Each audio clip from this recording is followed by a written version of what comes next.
Happy Cheers. Wednesday, everybody. Welcome to our Instagram Live. My name is Marcela Torres, a Toronto and GTA Realtor, and I am here with my good friend and colleague, Vania Carrasco from Verico Financial Forum. Today, we want to share a very special success story where we helped a couple of provincial nominees, and we're going to get exactly into what provincial nominees are. And we got them their first home here in Canada, right, with a one income, minimum down payment. And this goes to show that everything with planning, strategy, teamwork, and connections can make it all happen. We're going to dive in a little deeper with Vania in regards to what steps you need to take to make these kinds of moves here in Canada as a newcomer, because I think a lot of people feel a little bit intimidated, or they feel like this is not something that's going to happen for them right away. But let's get started. Let's dive right in with you, Vania, and go ahead. Thank you so much, Marcella, for giving us the space to talk about success stories, especially now when there's so much bad news going around and people are feeling a little bit hopeless. We're seeing the market a little bit stalled. But the truth is that the right time to buy a house is when it's right for you, right? Life happens, your family's growing, you need more space. And independent of all of the other reasons that we should not buy a house, life happens and we need to make the decisions now. This is what happened with this family that was kindly referred to me by you. I think the communication in this case was absolutely key. Just understanding people's situations, sitting down and seeing where they are really helped us with getting them this dream home in this new country for them. Perfect. Going into the whole conversation of being a provincial nominee now, and I want to kind of address this. They were still waiting for their PR card to come in, so they've already applied for their PR status. They're waiting for their PR status to come in, or their card, sorry, to come in, and they were provincial nominees, and we're going to get into what that is exactly. And I want to understand how you help them get around the foreign buyer ban, and explain to me a little bit more about how that worked. Let's talk about the provincial nominee and what it is. There are different streams of becoming permanent residents in Canada as temporary foreign workers. We saw a few things happen in the last few years where the government had basically an open door policy. We allowed something like 2 million people over the last few years enter Canada. And the pathway to permanent residency, one of them was through this provincial nominee program. And it allows provinces and territories to select immigrants who meet their specific labor market needs and are likely to settle in the region. So once you have the certificate, now this is a program, there's 3 different streams per province, and once you have made the application and received the certificate, that basically means that you're going to be invited to become a permanent resident, but you are not yet. And what we have to remember is that there's a foreign tax as well as a ban on foreign ownership. So if you are not, it's very black and white. If you're not a permanent resident, you cannot buy. If you're not a Canadian citizen, you cannot buy. But there are a few exceptions. And in conversation with my team of lawyers, which is Advent Legal, Azimir, he had mentioned these 2 exceptions to me. Number one being that if you had a spouse who was not a permanent resident, you can, and you are working and you qualify, you can actually go on the mortgage with your partner and be exempt from the foreign buyer tax. Mhm. And number 2 was the provincial nominee. When our clients mentioned to me to us what their situation was, we thought we were going to be waiting months before they can get into the market, which could have been a little bit of a problem because we never know when the market is going to turn around or when they were going to miss the market, right? That's So right. this automatically triggered for me to make a few calls, confirm that this in fact was what were the terms and conditions. And then once we confirmed that they did in fact have their certificate, we went on to pre-approve them and make sure that we met their needs. And then everything just went from there and it turned out Yes. perfectly. Yes. No, and something else that I really really loved about this situation in particular, our clients did have the 20% down for the property, but you were actually able to get them in with a minimum down payment and only one income, right? And I know you had mentioned, you Yes. just touched point on that, right? I think, can you explain a little bit more about your process when it comes to pre-approvals? Right. 9 out of 10 people that do inquire about getting pre-approved, they this is a tip for everybody listening. They always ask, how much do I need to put down? How much down payment do I need to buy a house? Hmm. And that's not the right question to ask. The right thing to say is, I have X amount of income in my family. How much down payment do I qualify for?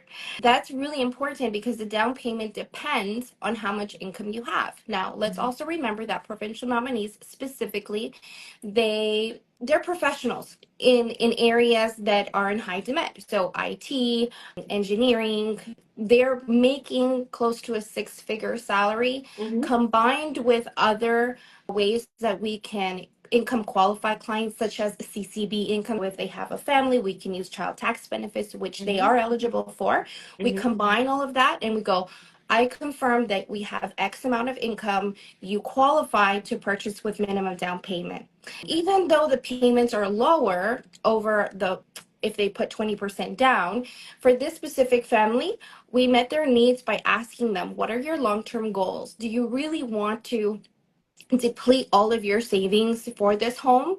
And for them, they decided that as a family, it was not best for them. They were going to continue to, they actually went purchase for about 515,000, I believe, and they only put down 5%. Yes. So something Yes. like 5.5%. Yes. It worked out really amazing for them. And then another thing that I wanted to add to was, this was a long closing. And so because this was a long closing, it allowed me to continue negotiating the rate for them all the way to the end.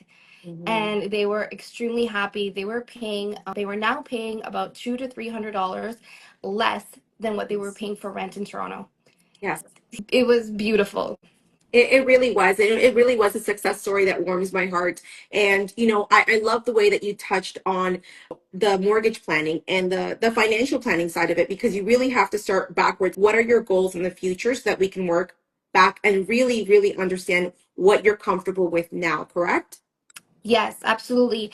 And I just want to talk about what a mortgage plan is. It is my personal mandate to not turn anyone down. I feel that, especially in this environment that we're in, buying a home is such an emotional process.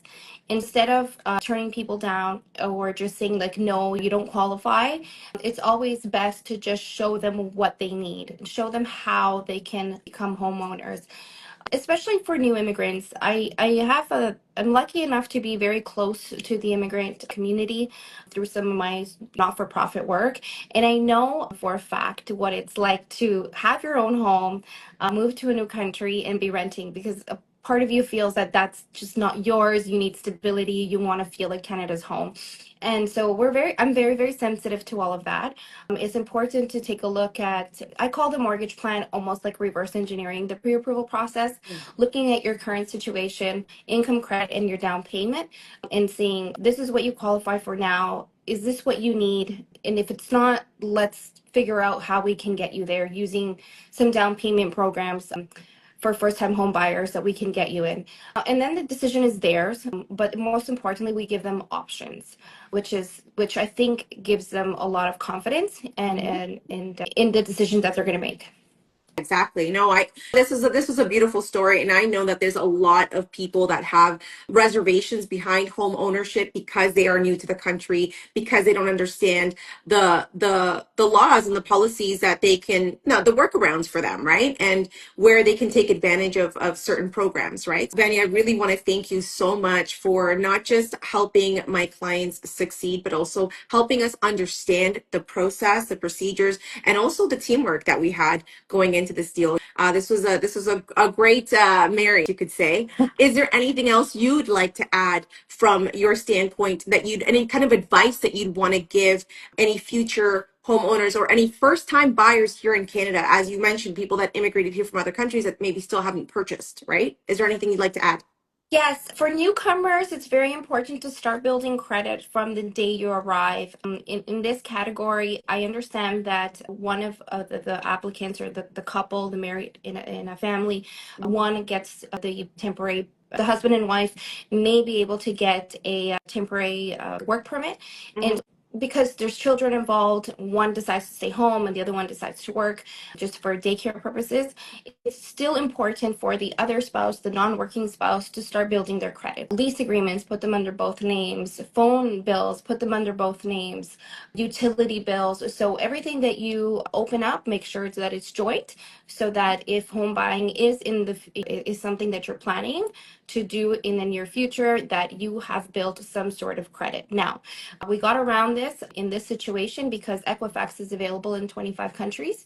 That's a fun fact for everybody that didn't know that. And so we were able to pull credit reports from different countries if we need to.